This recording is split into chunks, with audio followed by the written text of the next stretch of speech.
오늘은 기초 성경 공부 50페이지입니다. 지난 시간까지 세상 속의 그리스도인 계속 배우고 있었는데요. 우리가 어떻게, 우리 그리스도인들이 세상에서 어떻게 비춰져야 되는가, 그 부분에 대해서 함께 살펴보았었고요. 오늘은 이제 거기 50페이지의 5번입니다. 나는 세상을 어떤 관점으로 바라봐야 하느냐는 그 주제로 살펴볼 것이고, 이제 오늘로써 세상 속의 그리스도인은 모두 마치게 됩니다. 거기 A번 보니까 당신은 낯선 땅의 순례자입니다 라고 말하고 있는데요. 그 순례자라고 하는 예를 찾아본다라고 한다면 혹은 타국인으로서의 그런 예를 좀 우리 가까운 데서 찾아본다라고 한다면 제일교포들을 한번 들어볼 수가 있을 것 같습니다. 일제강점기 때에 돈을 좀 벌어보겠다고 일본으로 건너가서 일했던 그 조상들이 있죠. 이제 제일교포 중에서는 거의 한 50% 정도가 제주도에서 넘어갔다 그럽니다. 그리고 한 40%는 경상도에서 이제 넘어갔다고 하고요. 그 당시에 일본인들은요, 자기들의 이 황국이라는 황제의 국가라는 그 황국이라는 이런 개념이 좀 있었기 때문에 그런 일본인들이 자기들 민족을 우월하게 여기는 사상이 있었습니다. 그래서 이런 제일교포들이 일본 땅으로 건너왔을 때에 그 대우가 아주 혹독했다라고 합니다. 이제 거기서 살아남기 위해서 열심히 일을 했어야 되는데, 그래서 제일교포 중에서는요, 오늘날에 알려진 그 영향력 있는 사람들이 꽤 있습니다. 그 롯데 창업주죠. 그 신격호 회장이라든지 신한금융그룹의 그 창업주라든지 우리나라에서 지금 제일 금융권에서 제일 큰 은행이라 그러면 신한은행일 텐데 그 신한금융그룹의 그 창업주라든지가 바로 그런 제일교포의 사례입니다. 바로 이들이 이제 몸은 일본에 있었지만요. 이 고향에 대한 인식이라든지 이 자기가 한국 사람이라는 이 정체성에 대해서는 흐려지지 않았었다라고 합니다. 물론 많은 제일교포들 중에서 한국으로 돌아오지 못한 사람들 같은 경우에 그 2세, 3세들이 이제 거기서 정착을 하게 된 것인데 이 한국에 다시 돌아오려고 해도요. 이 고국에 이제 더 이상 아는 사람들이 없는 것입니다. 그리고 뭐 터전도 다 일본 땅에 마련되어 있고 그러다 보니까 계속 거기에서 머무르며 정착해 나가는데 그 자신이 그 뿌리가 한국이라는 것을 알고 있기 때문에 언제나 그런 마음을 가지고 이제 한국에 그리운 마음을 갖고 여행을 자주 오기도 한다고 합니다. 그래서 순례자가 바로 이런 사람들입니다. 내가 다시 돌아가고 싶은 내 고국, 거기에다가 이제 마음을 두고 있는 것인데 잠시 이제 사정에 의해서 멀리 떠나 있는 사람들을 말하는 것입니다. 그 마음에서는 그 고국이 사라지지 않은 사람들입니다. 돌아갈 곳이 있는 사람들을 바로 그렇게 순례자라고 부르는 것입니다. 이 유대인들도 하나님께 범죄해서 바빌론에 자기들의 성전이 다 파괴돼서 팔려나갔죠. 완전히 성읍 자체가 잿더미가 되었던 그런 민족입니다. 그때에 이제 바빌론으로 끌려가서 그들도 자기들의 고향을 생각하면서 다시 그곳으로 돌아가고 싶다라는 그 노래를 불렀던 것입니다. 우리가 바빌론의 여러 강변 거기에 앉아서 정녕 우리가 시온을 생각하며 울었도다.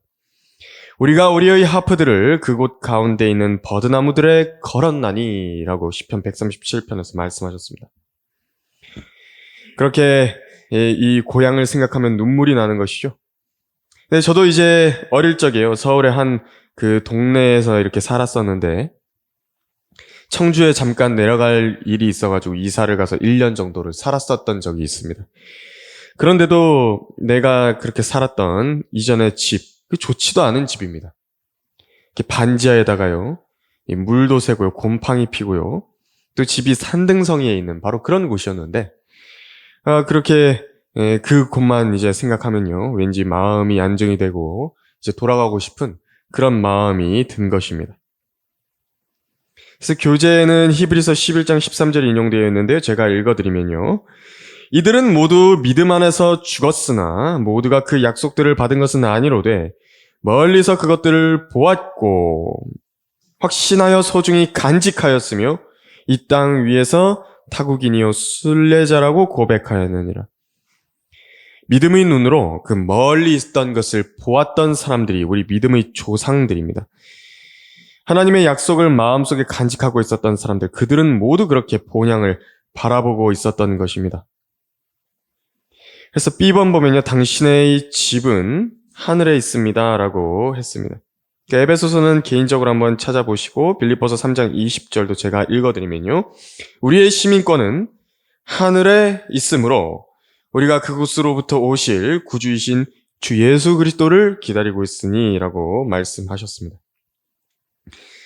유대인들이 그 순례자처럼 고대하고 있었던 도성이 있죠. 아브라함이라든지 그리고 또 그 이삭이라든지 야곱이라든지, 이들이 고대했던 도성은 어떤 도성이냐니까 이 땅 위에서 하나님께서 자신들한테 주실 그 약속의 땅이 있죠. 거기에 세워질, 하나님께서 세우실 그 도성을 이야기하는 것입니다. 바로 땅에 있는 예루살렘을 말하는 것이고요.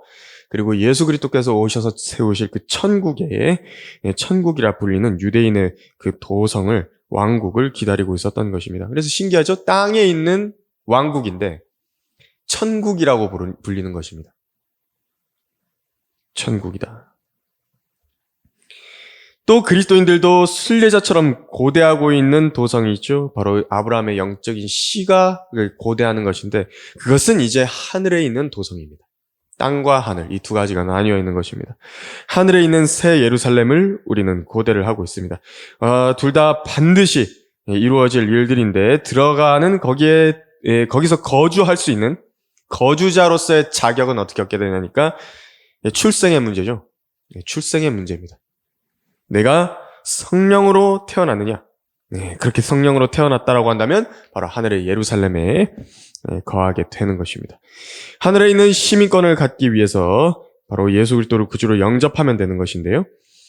그 도성의 규모가 성경에 등장하고 있죠. 2160km 가로가요. 그리고 세로가 2160km고요. 정사각형입니다. 게다가 높이가 2160km인데 이것이 이제 이중 피라미드 형태라고 합니다. 그래서 수정 모양으로 이렇게 되어 있는 것이죠. 그래서 그 시내의 거리들은 순금으로 깔려 있고 다이아몬드로 치장된 성벽을 가지고 있습니다. 그리고 그 성벽의 기초석들이 12가지 통으로 된 보석으로 되어 있고요. 그 도성에 사는 사람들은 하나님의 아들들로서 어린 양의 아내가 된 그리스도의 몸된 교회인 것입니다. 이제 우리가 그곳에 가서 바로 내 저택을 갖게 된다고 한다면 우리는 영원히 이사를 하지 않아도 되는 것입니다. 이제 거기가 나의 거처가 됩니다. 이 내 사랑하는 이웃들도, 내 친구들도, 나의 믿음의 가족들도 모두 다 거기에 있습니다.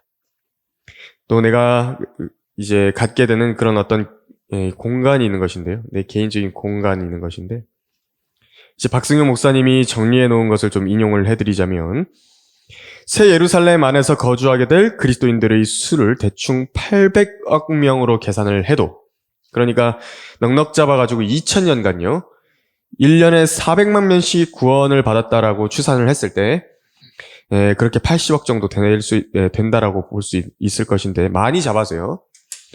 그들 각 성도에게 넓은 마당, 정원, 연못 등이 딸린 3m 높이의 단층 건물을요 286평의 대지에다가 지어놓은 바로 그 대저택이 주어질 수 있다라고 말씀을 하셨습니다. 그리고 이뿐만 아니라 그렇게 80억의 성도들에게 대저택이 하나씩 주어지고도 공간이 많이 남게 되는 것인데, 이것이 바로 이제 공원들이 있을 것이고 호수가 있을 것이고 광장, 하나님의 보좌, 생명수의강, 생명나무가 있는 큰 숲을 위한 공간이 될 것이다 라고 이제 말씀을 해 놓으셨습니다.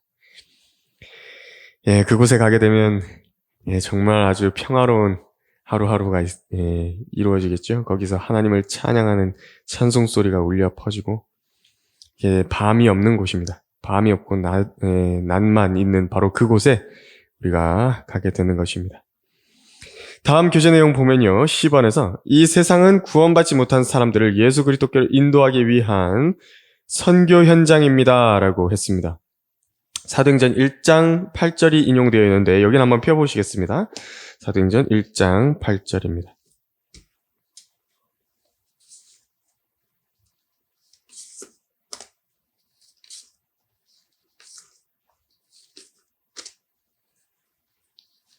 사도행전 1장 8절에서 뭐라고 말씀하셨냐니까 그러나 성령께서 너희에게 임하시면 너희가 능력을 받으리니 그러면 예루살렘과 온 유대와 사마리아와 땅끝까지 이르러 내게 증인이 되리라고 하시니라.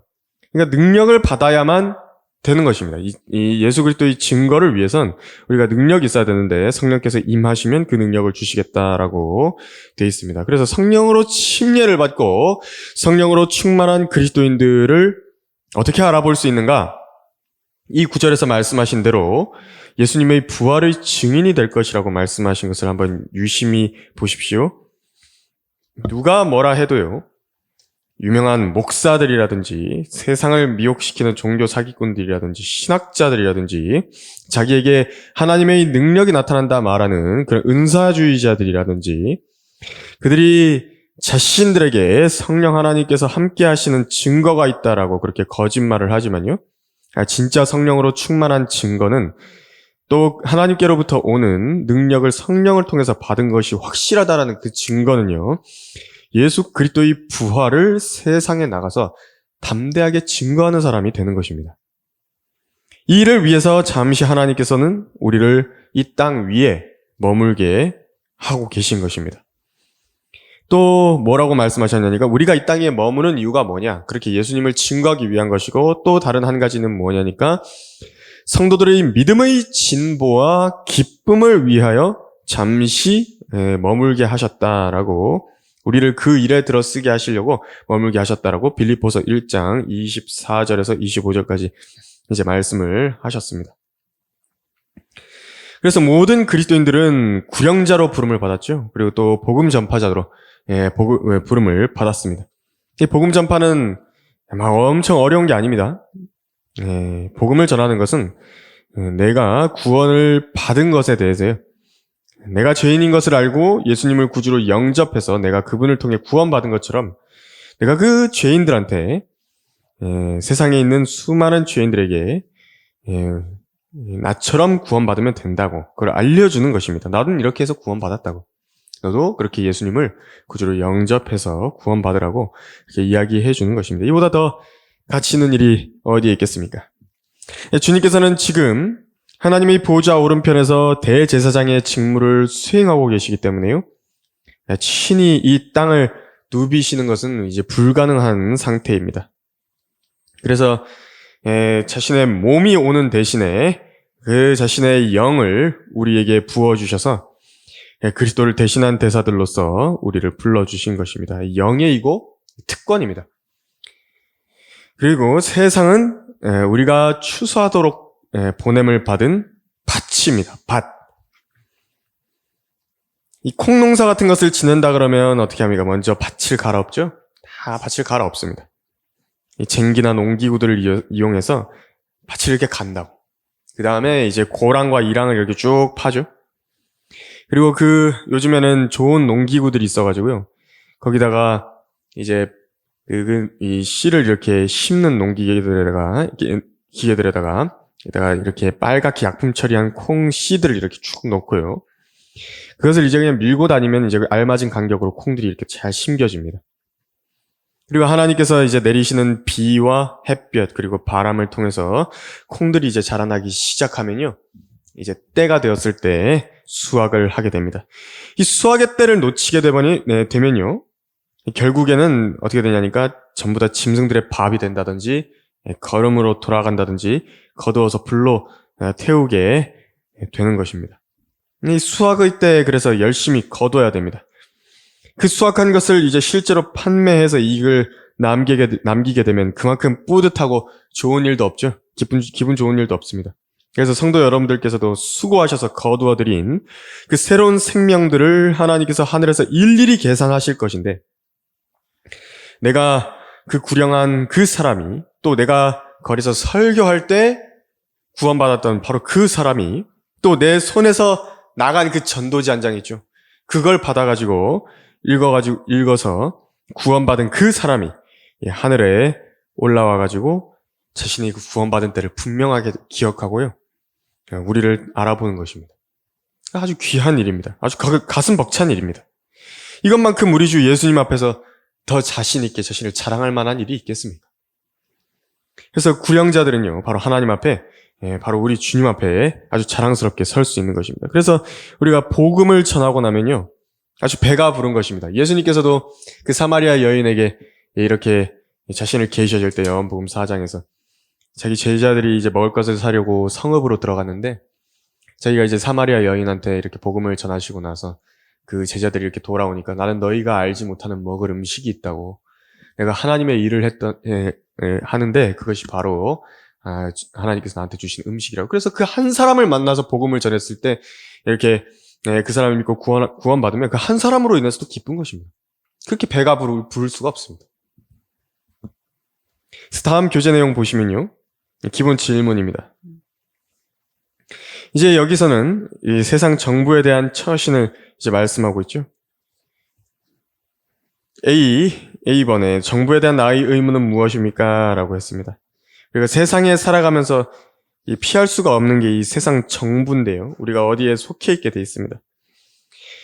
이 하나님께 불만을 갖고 있는 자들이 세상에는 많죠. 또 하나님께 대드는 자들이 많이 있는 것인데 어떤 것으로 하나님께 그렇게 불만을 표현하냐니까, 왜 나를 내 의견과는 관계없이 이 나라에서 태어나게 하셨습니까? 그렇게 말하는 사람들이 있습니다. 왜 나를 내 의견은 들어보지 않고 이런 부모 밑에서 태어나게 하셨습니까? 그렇게 말하는 사람들도 있고요. 왜 나를 남자로 태어나게 하셨습니까? 왜 나를 여자로 태어나게 하셨습니까? 그렇게 말하는 사람들도 있습니다. 그러면서 자기들의 선택권, 그 인격이라고 하는 것을, 인권이라고 하는 것을 드높이면서 하나님께서 자신에게 주신 하나님의 뜻을 찾고 거기에 순종하기보다는 하나님을 대적하기를 원해하는 것입니다. 그러면서 이제 어떻게 하냐니까 남자가 여자가 되려고 성전환을 하고요. 부모에게 폐역되게 행하고요. 나라에 마땅히 다해야 되는 그 의무를 소홀히 하려고 하는 것입니다. 하나님이 뭔데 나한테 그렇게 했냐고. 각자의 생애에 있어서는요, 하나님께서 그 사람에게 가장 맞는 게 뭔지를 알고 계십니다. 그래서 그 사람에게 맞는 최상의 것을 허락하시려고 그렇게 하신 것입니다. 그렇게 이제 각 사람이 이야기하는 이유가 뭐냐니까, 이게 불만을 가지고 왜 그렇게 이야기하냐니까, 자기만 악한 상황에 처해 있다라고 불평을 하기 때문에 그런 것입니다. 근데 그런 말은 할 필요가 없습니다. 왜냐하면 내가 부러워하고 있는 그럼 다른 사람들이 있죠? 내가 그 사람들의 생애를 살아본 적이 있는 것인가? 그런 적은 없습니다. 그런데 내가 부러워하는 그 사람도요, 나름대로의 고통과 슬픔을 가지고 삽니다. 그게 있습니다. 나름대로의 고통과 슬픔이라는 게. 그럼 또 그 불평하는 사람은 그 사람의 상황에 처해 있다 하더라도요, 그래도 또 불평을 하게 되어 있는 것입니다. 그것을 모르기 때문에 그렇게 사람들이 이런 하나님 앞에 불평을 늘어놓는 것이죠. 중요한 것은요, 모든 사람이 다 그런 고통과 슬픔 속에서 살고 있지만 하나님의 자녀는요, 그 가운데서 하나님께서 나에게 주신 그 생애에 참된 의미와 가치를 찾아갈 수가 있다는 것입니다. 그분은 토기장이 아니십니까? 하나님은 토기장이십니다. 가장 완벽한 토기장이신데 그분께서 그릇을 빚으실 때에 바로 그에 맞는 용도가 있기 때문에 빚으신 것입니다.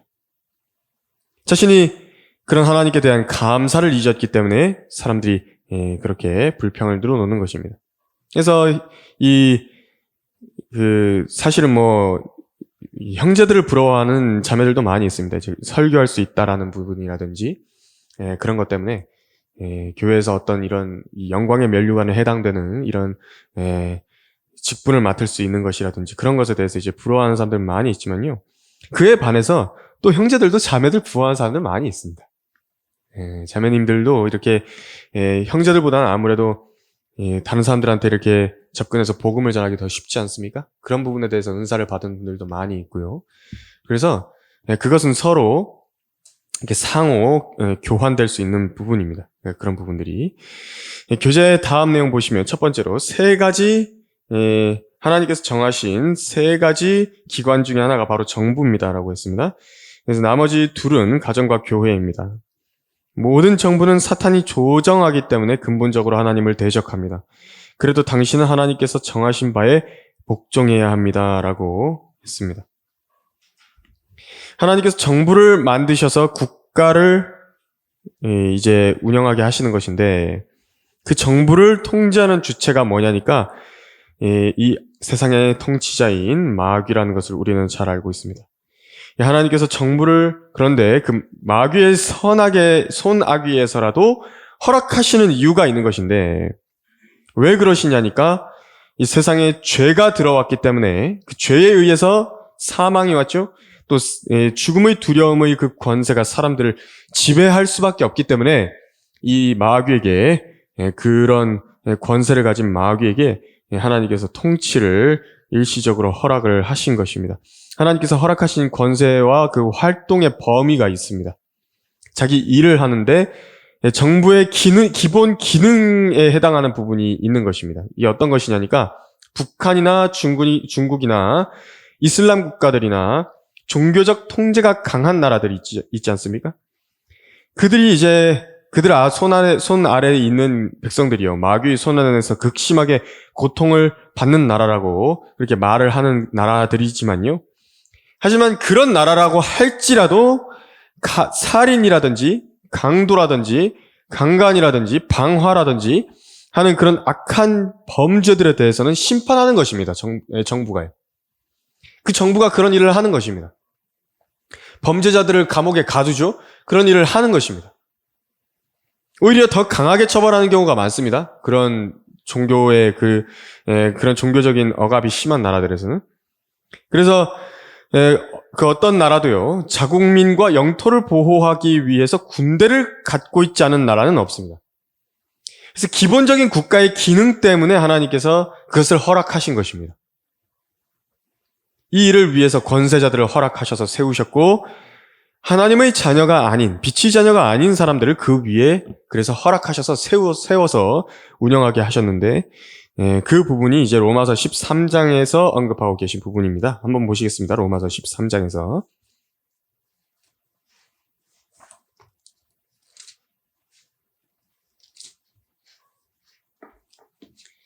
로마서 13장 1절, 2절에 그 부분이 인용되어 있는 것입니다.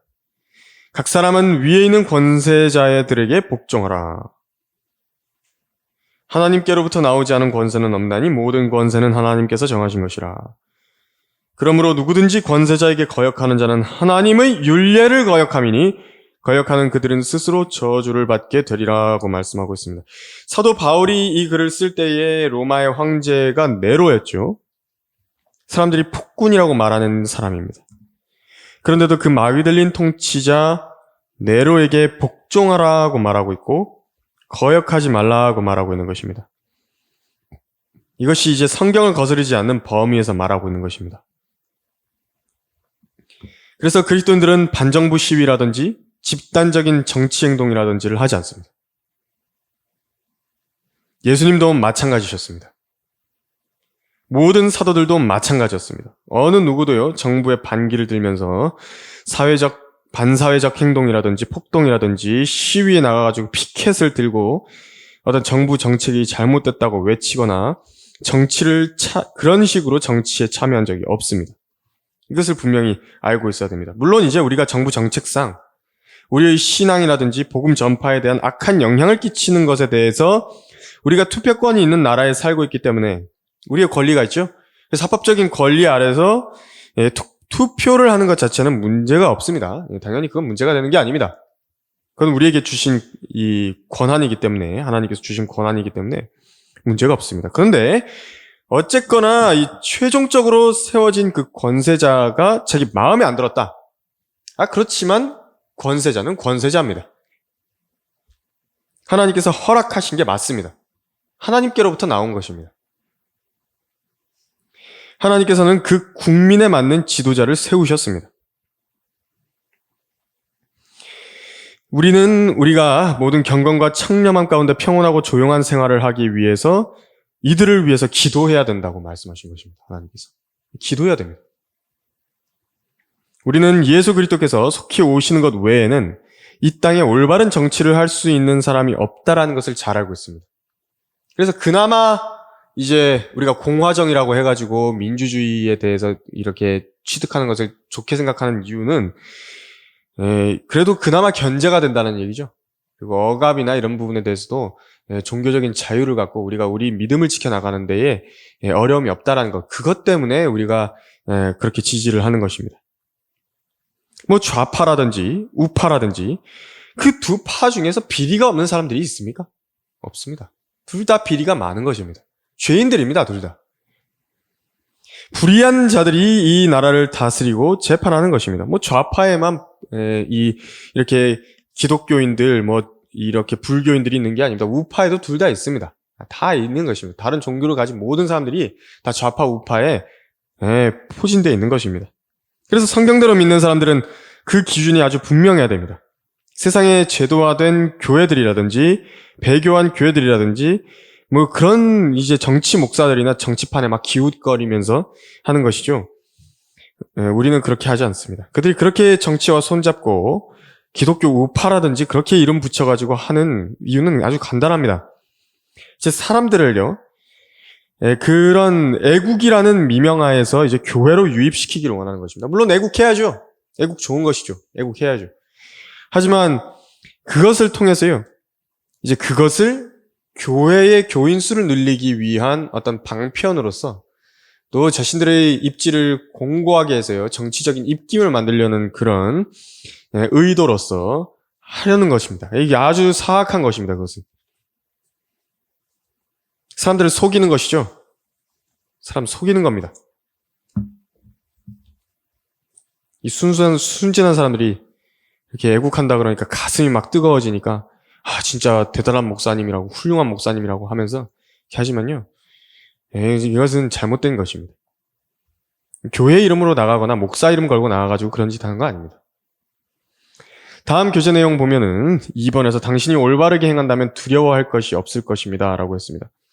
하나님께서는 당신이 올바르게 행할 때 하실 것입니다 라고 말하고 있는데요. 거기 3절에서 5절이 더 인용되어 있죠. 한번 더 이어서 한번 보겠습니다. 이는 다스리는 자들은 선행에 대해서는 두려움이 되지 아니하고 악행에 대해서만 됨이니 네가 권세자를 두려워하지 아니하기를 원하느냐. 선을 행하라. 그러면 그에게서 칭찬을 받으리라. 그는 너에게 선을 이루기 위한 하나님의 일꾼이라. 그러나 네가 악을 행하면 두려워하라. 이는 그가 헛되이 칼을 가지고 다니지 아니하기 때문이라. 그는 하나님의 일꾼이요 악을 행하는 자에게 진노를 행하는 보응자니라 라고 말씀하셨습니다.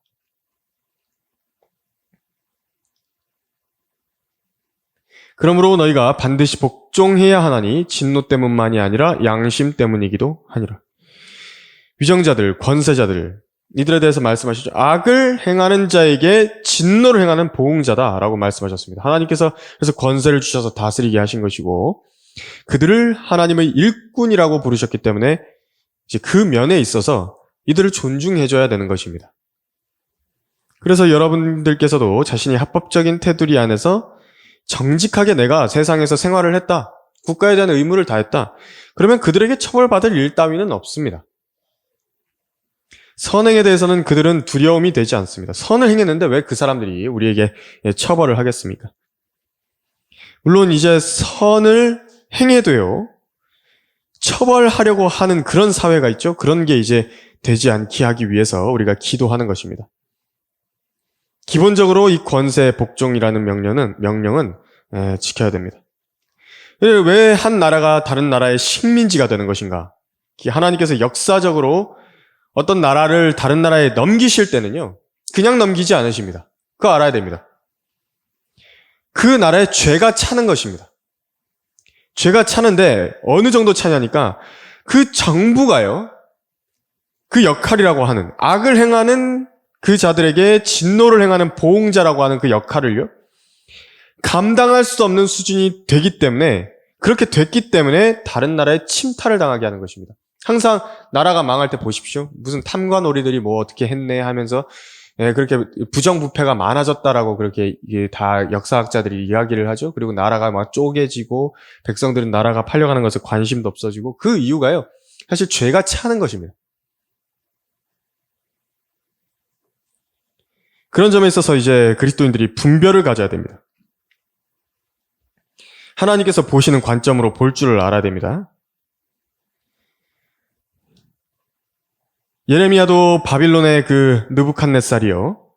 유대인들의 왕국을 침공했을 때가 있는데 왕한테 또 고관들한테 백성들한테 어떻게 이야기했냐니까 그들에게 항복하라고. 그래서 어떻게 되냐니까 민족의 반역자가 됐습니다. 쉽게 말해 우리나라에 일본이 침탈을 해서 들어왔는데 그래서 우리나라가 식민지 지배를 받고 있는데 일본에게 복종하라고 그렇게 이야기를 한 겁니다. 그런데 하나님의 뜻이 그랬다면 느부갓네살에게 복종해야 하는 것입니다. 물론 우리가 독립하면 좋죠. 일본 지배를 받는 게 잘 됐다 그 얘기가 아니죠. 근데 방법이라는 게 막 쿠데타를 해가지고요. 정부를 뒤집어 엎고 나라에 대적해가지고 거기다가 총칼을 들이밀면서 정부의 관료들을 죽이고 그렇게 하라는 게 아닙니다. 다른 방법이 있겠죠. 하나님의 뜻이라고 한다면. 그렇게 하라는 것입니다. 다음 교재 내용 보시겠습니다. 법에 정한 대로 정부에 세금을 내십시오라고 했습니다. 로마서 같은 장 6절, 7절이죠. 거기에 나와 있습니다. 이러한 연유로 너희가 세금도 내는 것이니 이는 그들이 하나님의 일꾼들로서 바로 이 일에 전념하게 하려 함이니라. 그러므로 모든 사람에게 의무를 다하되 국세를 낼 자에게 국세를 내고 관세를 낼 자에게 관세를 내며 두려워할 자를 두려워하고 존경할 자를 존경하라 라고 말씀하셨습니다. 하나님의 일꾼들이라고 돼 있죠. 이게 하나님의 사역자들만 하나님의 일꾼들이라고 부르시는 게 아닙니다. 이게 뭐 교회의 어떤 직분을 맡고서 어떤 이 헌신해서 섬기고 있는 그런 사람들만 하나님의 일꾼이라고 지금 부르신 게 아니라 정부의 관료들도 하나님의 일꾼들이다 이렇게 말씀하고 있는 것입니다. 그래서 교재 네 번째는요. 그 제도에 복종하십시오라고 했습니다. 베드로전서 2장 13절에서 15절인데 여기도 한번 함께 펴보시겠습니다. 베드로전서 2장 13절 15절입니다.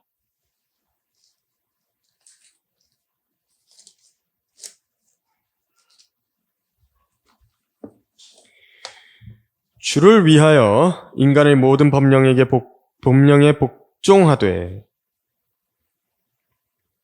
권세 있는 왕에게나 혹은 악을 행하는 자들을 벌하고 선을 행하는 자들을 칭찬하라고 그가 보낸 관리들에게 하라고 말씀하셨습니다. 이는 하나님의 뜻이 그러함이니 이는 너희가 선을 행함으로 어리석은 사람들이 무지를 잠잠케 하려는 것이니라. 13절에서 주를 위하여 라는 이제 전제이면서 동시에 목적인 그 말씀이 들어가 있죠. 그리스도인들이 선을 행하는 것이 이제 나오면서 이것이 주를 위하는 것이다 라고 말씀하고 있는데요. 그것이 또한 인간의 모든 법령에 복종하는 것으로 이루어질 수 있다라는 것을 말씀하고 있습니다. 이 사람들이 만든 법이라 할지라도 그에 복종하는 것이 하나님의 뜻에 합당하다라고 말씀하신 15절은요, 참 인상적인 말씀입니다. 이 하나님의 말씀이 사람들의 실생활과 그렇게 동떨어져 있지 않습니다. 이 하나님께서요, 되게 관념적인 그런 분이 아니십니다. 이 하나님은요. 그래서 사람들이 왜 이 성경의 하나님의 말씀에 이 바른 말씀에 대한 믿음이 없는 것인가? 이 실제적인 하나님에 대해서 믿을 수가 없는 것입니다. 하나님께서 당장 내 손에 지금 내 손에 하나님의 말씀을 주실 수 있는 것인가? 하나님께서 그 말씀을 나에게 허락해 주실 수 있는 것인가? 그걸 믿지 못하는 것입니다. 우리는 그래서 믿는 것이죠. 하나님께서 실제로 살아계셔서 우리를 그렇게 돌보시고 은혜를 베푸신다는 걸 우리가 아는 것입니다. 교재 다음 내용 보시면요. 5번에서 권세 있는 자들을 존중하되 그들이 악할지라도 그들의 악에는 동참하지 마십시오. 하나님께 어떤 모양으로든 대항하지 말며 하나님께서 그들을 다루실 것을 기다리십시오라고 했습니다. 그러니까 우리 자신을 거룩하게 악으로부터 지키는 것과 동시에 권세자들이 불의하고 악하다 해서 그들에게 어떤 물리적인 반역이라든지 거슬러 말한다든지 대항하려고 하지 말라는 것입니다. 그래서 반정부 시위가 그리스도인들이 해서는 안 된다라는 것입니다. 그래서 이런 부분에 있어서요, 그리스도인들이 정치적인 어떤 부분에 대해서 이렇게 좌로나 우로나 이렇게 기울어 갖고 해서는 절대로 안 되는 것입니다. 베드로전서에 인용된 것은 이제 또 그 아래에 이제 인용된 것은 너무 길기 때문에 한번 개인적으로 읽어보시고, 마지막으로 6번 보겠습니다. 도덕을 법으로 강요할 수 없으며 정치적 행위로 인류를 바꿀 수 없음을 명심하십시오. 인간은 본성적으로 타락했으며 죄인이기 때문에 개인적으로 안에서부터 밖으로 우리 주 예수 그리스도를 개인적으로 알므로써 변화를 받아야 되는 것입니다라고 했습니다. 정치라고 하는 것은 기초적인 국민의 보호, 국토의 보호, 또 곧 생명과 직결된 죽음, 또 죽음으로부터의 문제를 이제 무력으로 보호하기 위해서 군대와 경찰력을 이용하는 것이죠. 그 이유에서 그런 것입니다. 국가가 이제 하는 일이 그것이고, 또 세상의 교육도 있죠. 세상에 있는 교육, 제도라고 하면 정치와 교육일 것인데, 사람들의 기본적인 직업 영위를 위한 지식, 그리고 생업 관련한 기술들을 배우게 하는 것입니다. 이 교육이라고 하는 것은. 그런데 이제 그 두 가지만 있으면 나라가 망합니다. 가장 기본이 되는 게 뭐냐니까 사람의 본성과 양심에 관련한 온전한 사람을 만들어내는 것인데, 정치라든지 교육이 이 일을 해주는 것이 아니고요. 바로 하나님을 두려워하는 사람을 만들 때에 그게 가능해지는 것입니다. 이게 바로 하나님의 말씀이 그 일을 하는 것입니다. 그런데 사람들이 이제 종교라는 것, 사람이 만들어낸 종교로 그걸 이제 대체를 하려고 하다 보니까 거기서 구멍이 나는 것입니다. 완벽하지가 않다고, 그런 종교들은. 하나님께서 살아계셔서 선과 악을 심판하실 것이고 사람의 모든 행위와 은밀한 것들을 알고 계시고 또 그 부분에 있어서 하나님께서 반드시 그것을 갚으시고 사람의 죽음 이후에 지옥이 있다는 것을 알려주셔야지만이 사람들의 마음이 이제 하나님의 말씀을 통해서 양심의 이 통제를 잘 받을 수가 있게 되는 것인데, 다른 사람이 보지 않는 곳에서 나쁜 짓을 안 한다고. 그런데 세상의 모든 종교라고 하는 것들은 어떤 것이냐니까 그 죄에 대해서요, 용납을 해주는 것입니다. 자기 마음대로, 자기 마음에 옳은 대로, 자기 마음에 평안만 있다라고 한다면, 자기 마음에 기분만 좋다라고 한다면 모든 것을 허용해 주는 것입니다. 자기 마음대로 주무를 수 있는 우상들을 세워놓고 그래서 종교라는 것을 만든 것입니다. 마귀가 그 일을 하게 한 것입니다. 그래서 하나님의 말씀으로 가르쳐지는 이 온전한 성경 공부라고 하는 것은요, 그렇게 중요한 일입니다. 모든 사람이 다 해야 됩니다, 사실. 모든 사람이 다 해야 된다고. 이 거리 설교자들도 그래서 많아져야 됩니다. 거리 설교자들이 많아져서 거리로 나가가지고 사람들 많은 데서 당신들 지금 지옥에 가고 있다고, 하나님께서 당신들 행위 심판하실 것이라고 주의해야 된다고, 그걸 선포하게 해야 되는 것입니다. 그가 우리를 위하여 자신을 주신 것은 우리를 모든 죄악에서 구속하시고 자신을 위해 정결케 하사 선한 일을 열심을 내는 독특한 백성이 되게 하려 하심이라. 그래서 이제 오늘 여기까지 하고요. 이제 다음 시간에는 기초성경 공부 이제 마지막 과입니다. 제 16과죠. 그리스도의 심판서가 관련해서 공부를 시작하도록 하겠습니다.